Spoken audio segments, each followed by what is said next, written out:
నమస్తే. This is Shaurya. Welcome to our channel. ఈ రోజు మనతో పాటు సీనియర్ జర్నలిస్ట్ దాము బాలాజీ గారు ఉన్నారు. వారితో మాట్లాడదాం. నమస్తే సార్. నమస్తే. సార్ మళ్ళా చిరంజీవి గారు తాతగారు అయ్యారు. ముందు ఆల్రెడీ మనవరాలు ఉన్నారు. సో ఇప్పుడు మళ్ళా ట్విన్స్ పుట్టారు అని చెప్పేసి విన్నాం. సో అంటే ఏంటి సార్, అంటే గతంలో మనం ఉపాసన కూడా ఈ ఎగ్ ఫ్రీజింగ్ గురించి ఇది కూడా కొంత మోటివేషన్ ఇచ్చారు. సో దీన్ని ఎలా తీసుకోవచ్చు మనం? దీనిలో కూడా కొన్ని ముహూర్తాల ప్రకారము ఆ పుట్టారు అని చెప్పేసి అంటారు. మీరేమంటారు? సైన్స్ మూఢనమ్మకం అనేది కలిసే ఉంటుందండి. సైంటిఫిక్ గా అభివృద్ధి చెందిన అమెరికా లాంటి దేశాల్లో కూడా భయంకరమైన మూఢనమ్మకాలు, కల్ట్స్ అవన్నీ ఉంటాయి. అంటే మనుషులకి బేసిక్ ఏంటంటే సైన్స్ ఏమో ఎక్కువగా ఫిజికల్ లేకపోతే మెటీరియలిస్టిక్ డెవలప్మెంట్ కి పనికొస్తుంది. కానీ సైన్స్ ఒక్కటే హ్యూమన్ బీయింగ్ లో ఉండే ఇర్రేషనాలిటీ కానీ, ఈ దైవ భక్తిని కానీ, లేకపోతే మూఢభక్తిని కానీ రీప్లేస్ చేయలేదు. అందుకనే మనకు చాలా మంది సైంటిస్టులు ఈవెన్ ఆకాశంలోకి చంద్రుడిలోకి పంపించే ఇస్రో వాళ్ళు కూడా తిరుమలకి వచ్చి మొక్కేసుకోవడం ఎందుకు కనబడుతుందంటే అది వేరు ఇది వేరు. అంటే వాళ్ళు అప్లికేషన్ అనేది ఇంపార్టెంట్. సైంటిఫిక్ టెంపర్మెంట్ ని మనం పర్సనల్ గా అప్లికబుల్ గా దాన్ని చూస్తున్నామా, అప్లై చేసుకుంటున్నామా, ఆ లాజిక్ ని, రీజన్ ని, అంటే హేతువుని మన దైనందిన జీవితంలో అప్లై చేస్తున్నామా లేదనేది వెరీ ఇంపార్టెంట్. అది సైంటిస్టులు సైంటిస్టులు కూడా చేయరు. వాళ్ళు ఏదో ఒక రకంగా సర్ది చెప్పుకుంటారు. అంటే చాలా మంది ఏంటంటే దేవుడు లేకపోతే ఏదో ఒక శక్తి ఉందని ఇలాగే ఏదో సర్ది చెప్పుకొని ఆ భక్తులకి వెళ్ళిపోతారు. అలాగా ఇప్పుడు చిరంజీవి కూడా ఈ ముహూర్తం చూసి రామ్ చరణ్ కి పిల్లలు పుట్టారు. అంటే ముఖ్యంగా ఉపాసన, రామ్ చరణ్ అనకూడదు. సో ఉపాసనకి 2 పిల్లలు పుట్టారని చిరంజీవి ఒక ట్వీట్ చేశాడు. దాని కింద చిరంజీవి సురేఖ అని కూడా సంతకం ఉంది. సో ఆయన డివైన్ బ్లెస్సింగ్ అని చెప్పాడు. సో మాకు ఒక baby bye and baby girl పుట్టారు రామ్ చరణ్ ఉపాసన దంపతులకి. సో ఇది మాకు సెలబ్రేషన్ అన్నట్టుగా ఆయన ప్రకటించాడు. యాక్చువల్గా జనాలకి ఆల్రెడీ తెలుసు పుడతారని. అందులో బేబీ బాయే బేబీ గర్ల్ అని కూడా ముందే తెలుసు. పుట్టక ముందే న్యూస్ అందరికి తెలుసు. కాకపోతే ఇప్పుడు పుట్టారని చెప్పారు. ఆల్రెడీ క్లింకార్ అనే ఒక పాప కూడా వాళ్ళకి ఉంది. ఇప్పుడు వీళ్ళకి ఏం పేర్లు పెడతారు అది అనేది ఇప్పుడు డిస్కషన్. దాని తర్వాత మెగా లిటిల్ స్టార్ అని, మెగా ఇంకే వాళ్ళ పేర్లు లిటిల్ మెగా ప్రిన్సెస్ అని, మెగా లిటిల్ ప్రిన్స్ అని ఇలాగా ఆల్రెడీ వాళ్ళ ఫ్యాన్స్ చెప్పుకుంటున్నారు. ఈ సందర్భంగా చిరంజీవి గతంలో కామెంట్స్ కూడా ఇప్పుడు వైరల్ అయినాయి. అదేంటంటే మా ఇల్లు ఒక లేడీస్ హాస్టల్ లాగా అయిపోయింది, ఒక బాబు ఉంటే బాగున్నావు, రామ్ చరణ్ అడుగుతున్నాను నేను, నాకు ఒక వారసుని కనివ్వరా అని అన్నప్పుడు, అంటే విమెన్ వారసులు కారా, మగవాడే వారసుడా, ఈ పాత అభిప్రాయాలు చిరంజీవి చెప్తున్నాడు అనే కాంటెక్స్ట్ లో చెప్పారు.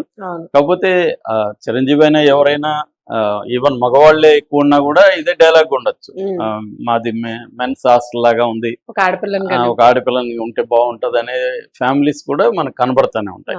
అంటే వివక్ష ఇప్పటికి కూడా ఉంది స్త్రీల పట్ల. చాలా సార్లు భ్రూణ హత్యలు కావచ్చు, లేకపోతే శిశు హత్యలు కావచ్చు ఇండియాలో జరుగుతున్నాయి. అంటే పిండంలోనే ఆడపిల్లని తేలితే చంపేయడం, పుట్టినాక చంపేయడం ఇవన్నీ జరుగుతున్నాయి. బట్ స్లోలీ చేంజ్ కూడా వస్తుంది. సో ఆ రకంగా వీళ్ళకి ఇప్పుడు ఆ కోరిక, చిరంజీవి కోరిక కూడా లేడీస్ హాస్టల్ కోరిక నెరవేరి ఒక జంట కూడా వచ్చాడు, లెగసీ వచ్చింది. అయితే ఈ సందర్భంగా మనం మాట్లాడుకోవాల్సిన ప్రధాన విషయం అంటే ఈ సెలబ్రిటీలు, డబ్బున్న వాళ్ళు పిల్లల్ని కనుక్కునే పద్ధతి. అంటే గతంలో ఏమో నోములు లేకపోతే వ్రతాలు ఇవి చేసి పిల్లల కోసం చేసేవాళ్ళు ఒక పక్క, రెండో పక్క సంతాన సాఫల్య కేంద్రాలు కూడా వెళ్ళడం మొదలైంది. అయితే ఇప్పుడు అది రాను ఏమైందంటే అడ్వాన్స్ సైన్స్ డెవలప్ అవడంతో తమ అండాలు అప్పుడే పిల్లల్ని కనుక్కోవద్దు అనుకున్నప్పుడు వాటిని ఫ్రీజ్ చేసి పెట్టుకోవడం, 10 years ఎంత తర్వాత వీలైనప్పుడు కనుక్కోవడం. అంటే క్వాలిటీ ఉంటుంది, ఏజ్ అయిపోయినప్పుడు క్వాలిటీ పోతుంది కాబట్టి వాటిని బ్యాంక్లో ఫ్రీజ్ చేసుకోవడం, దాని తర్వాత మళ్ళీ కావాలనుకున్నప్పుడు తీసుకొని, ఇది ఒక టెక్నాలజీ. అయితే రెండోది సరుగేసి కూడా బాగా పెరిగింది. అయితే సరుగేసికి ఈ మధ్య ఇండియాలో ఏంటంటే కొత్త చట్టాన్ని తీసుకురావడంలో బాగా టైట్ చేశారు. ఇంతకుముందు డబ్బులు ఇస్తే ఎవరంటే వాళ్ళు కనిచ్చేవాళ్ళు, ఇప్పుడు అటు కాకుండా సొంత బంధువులే చేయాలి. ఆ బంధువులు కనిచ్చే ఆవిడకి ఆల్రెడీ పిల్లలు ఉండాలి, ఈమె కనే పరిస్థితి లేకుండా ఉండాలి, ఎవరు కావాలనుకున్నాను, ఇవన్నీ కొన్ని రూల్స్ పెట్టారు. అందుకని ఇప్పుడు ఏం చేస్తున్నారంటే దాన్ని కూడా ఎక్స్పోర్ట్ చేస్తున్నాడు. అంటే దుబాయ్ నుంచో లేకపోతే వేరే దేశంలోకి వెళ్ళి అక్కడ కనుక్కొని వచ్చి తీసుకొస్తున్నారు. మన మ్మ్. నైనితార వాళ్ళు అలాగే దుబాయ్లో తీసుకొచ్చారు. మ్మ్. ఇది ఒక మెథడ్. రెండోది ఏంటంటే సరుగెస్లు కూడా ఒక ఇదేంటంటే మన క్వాలిటీని కూడా మనం బ్రైట్ గా ఉండాలి, పిల్లలు అందంగా ఈ ఉండాలి, అందంగా colour ఉండాలి, ఇవన్నీ ఉండాలి. చూసుకోవచ్చు. మ్మ్. అది నేను కూడా పర్సనల్ గా మా ఫ్రెండ్ పాప కూడా చూశాను. చాలా bright and energetic and intelligent గా ఉంటుంది. మ్మ్. ఇంకా జీన్ ఎడిటింగ్ అనేది వచ్చింది. జీన్ ఎడిటింగ్ వచ్చినాక ఇంకా అడ్వాన్స్ స్థాయిలో మన పాప గాని బాబు గాని స్పోర్ట్స్ మెన్ లేకపోతే స్పోర్ట్స్ వాళ్ళు ఏ ఉమెన్ profession కావాలంటే కావాలనుకుంటే ఆ profession. దాని క్వాలిటీస్ తీసుకురావడం, బాబోయ్. జీన్స్ ఎంటర్టైన్మెంట్ ఇండస్ట్రీలోకి కావాలంటే అలా తీసుకురావడం. ఐ థింక్ పేరెంట్స్ ప్రెజర్ పెట్టక్కర్లేదు సార్, నువ్వు మార్కులు తెచ్చుకో, అదే చదువు అదే చదువు. ఆ పిల్లల్ని కనేటప్పుడే అది చేయొచ్చు.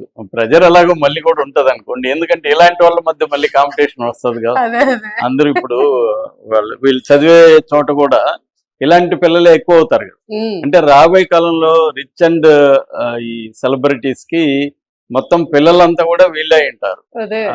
అయ్యే Gene అవకాశాలు ఉన్నాయి. జీన్ ఎడిటింగ్ లో ఒకరు స్పోర్ట్స్, లేకపోతే వాళ్ళకి మళ్ళీ సపరేట్ ఇప్పుడు బిజినెస్ స్కూల్స్ స్టార్ట్ అయినాయి ఆల్రెడీ. మ్మ్. అంటే బిజినెస్ పీపుల్ పిల్లలకి బిజినెస్ స్కూల్స్ అవును. ముందు నుంచే వాళ్ళకి బిజినెస్ మైండ్ సెట్ ని ఎలా డెవలప్ చేయాలని. అలాగే స్పోర్ట్స్ స్కూల్స్, అలాగా ఒక్కొక్కటి హీరోలకు ఒక సపరేట్ ఫిల్మ్ స్కూలు, అలాగే చిన్నప్పటి నుంచే ఆయా పిల్లలకి ఆయా స్పెషలైజేషన్ వీళ్ళ డ్రీమ్ ఏది ఉందో దాన్ని ఎక్కించేయడమే దాన్ని లోపలికి. ఎక్కించి చేయడం అనేది కనబడుతుంది. దీనివల్ల ఏమవుతుందంటే ఇంక మామూలు ఇప్పుడు ప్లంబర్ కావాలని ఎవరు కోరుకోరు, ఎలక్ట్రీషియన్ కావాలి నా కొడుకు అని కోరుకోరు. ఈ వృత్తులన్నీ వెనక్కి ఇవే వెళ్ళిపోతాయి ఇంకా. ఏమవుతుంది అంటే ఏమి కాదు, ఎందుకంటే పేదరికం ఎలాగో తగ్గదు. అది తగ్గదు. ఇప్పుడు మన ఇండియాలో కూడా మొత్తం సంపదలో 1% వాళ్ళ దగ్గర 40% సంపద ఉంది, మ్మ్. కింద 50% దగ్గర 6% సంపదే ఉంది ఈ మధ్యనే వచ్చిన లెక్కల ప్రకారం. కాబట్టి పేదరికం ఉన్నంత వరకు ఈ సప్లై అనేది జరుగుతుంది. ప్రతి ఇది ఒక్కరు ఈ ఎక్కించలేరు కదా. బ్యాలెన్స్ మిస్ అయినప్పుడు ప్రాబ్లమ్స్ వస్తాయి. అవును. అలాగే ఇంకోటి ఏంటంటే కవలలే ఎక్కువ మంది పడుతున్నారు ఈ మ్మ్. మధ్య కాలంలో. మనకి నయనతార చూసాము, ఇక్కడ ఇప్పుడు చూసాము.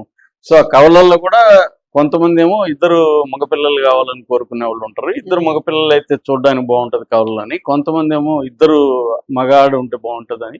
అలాగే ఇప్పుడు రామ్ చరణ్ వీళ్ళు మగాడ కనుక్కున్నట్టుగా తెలుస్తుంది.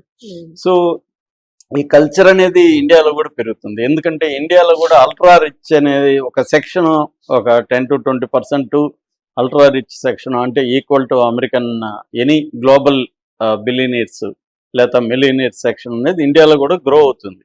సో ఈ సెక్షన్ కావచ్చు, మామూలుగా కూడా జనరల్గా దీనికి ఖర్చు పెట్టగలిగిన స్థాయిలో డబ్బులు అనేవి, వెల్త్ అనేది ఒక సెక్షన్ దగ్గర పెరిగింది. మ్మ్. నేను ఇందాక చెప్పిన 40% వెల్త్ 1% దగ్గర ఉంది కదా. సో వీళ్ళు ఇటువంటివి జరుగుతుంది. దీనివల్ల ఏమవుతుందంటే తీవ్రమైన అసమానతలు కూడా వచ్చే అవకాశం ఉంది. అయితే ఇంకా దీని మీద అధ్యయనాలు జరుగుతున్నాయి. ఈ పిల్లల్ని కనుక్కోవద్దు అన్న కల్చర్ కూడా బాగా పెరుగుతుంది. మ్మ్. అంటే ఎందుకు మనం కష్టపడి కనుక్కోవాలా వేరే ఛాన్స్ ఉన్నప్పుడు. సో అలాగా ఇప్పుడు ఏమవుతుందంటే ఇంకా రాను రాను కూడా అవుట్ సోర్సింగ్ ఇది పిల్లల్ని కనడం కూడా అవుట్ సోర్సింగ్ ఇచ్చేసి మనం హాయిగా మన బాడీని కాపాడుకోవడం, లేకపోతే మన అందాన్ని గ్లామర్ని కాపాడుకోవడం కాపాడుకోవడం. అన్ని చూసుకొని అవుట్ సోర్సింగ్ లో పిల్లల్ని కనుక్కొని, అది కూడా మనకి ఎలా కావాలి, ఏ క్వాలిటీస్ కావాలి, మ్మ్. అమ్మాయి ఇంటి ఎలా లక్షణాలు కావాలి, అబ్బాయికి ఎలా లక్షణాలు కావాలి, జీన్ ఎడిటింగ్ ద్వారా చేసుకునే పద్ధతి కనబడుతుంది. అంటే వీళ్ళు ఇట్లాంటి సైన్స్ ఫిక్షన్ ఎప్పుడూ వచ్చాయి మ్మ్. సినిమాల్లో కూడా. అంటే వాళ్ళకి లాంగివిటీ ఉంటది, తర్వాత యాంటీ ఏజింగ్ కూడా మ్మ్. ముందు నుంచే వాళ్ళ జీన్స్ లో ఉంటది. మ్మ్. వాళ్ళు ఎక్కువ కాలం యంగ్గా ఉంటారు, సో ఎక్కువ కాలం ఆరోగ్యంగా ఉంటారు. ఇలాంటివి అంటే సైన్స్ వచ్చినప్పుడు ఎందుకు వదులుకోవాలి దాన్ని అన్న ఇది వాడుకోవాలి. పెరుగుతుంది. దాని రిపర్కషన్స్ సమాజంలో ఎలా ఉంటాయనే దానికి ఇంకా అధ్యయనాలు, ఇప్పుడే ఈ కల్చర్ స్టార్ట్ అయింది కాబట్టి అధ్యయనాలు జరుగుతున్నాయి. సో ఈ క్రమంలో చిరంజీవి ఫ్యామిలీలో కూడా మనకి ఇక్కడ దగ్గరగా జీన్ ఇటువంటివి ఎడిటింగ్ కిట్స్ ఎడిటింగ్ వచ్చారు. మరి ఎలా ఉంటారో చూడాలి. చూడాలి. Thank you. Thank you.